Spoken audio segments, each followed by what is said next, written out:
चंद्रपूर महानगरपालिकेतील कंत्राटी अभियंत्याला लाच घेताना अटक।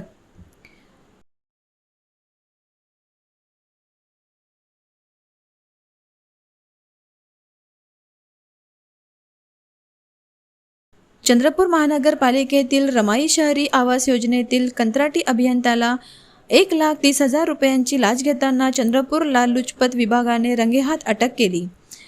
शुभम वरघाट असे अटक करण्यात आलेल्या कंत्राटी इंजिनियरचे नाव आहे। संबंधित तक्रारदाराचे काम मंजूर करून देण्यासाठी आणि फाईल पुढे सरकविण्यासाठी 1,30,000 रुपयांची लाच मागितल्याने तक्रारदाराने चंद्रपूर लाचलुचपत विभागाकडे तक्रार केली। लाचलुचपत विभागाने सापळा रचून अभियंत्याला अटक केली। पुढील तपास चंद्रपूर लाचलुचपत विभाग करीत आहेत।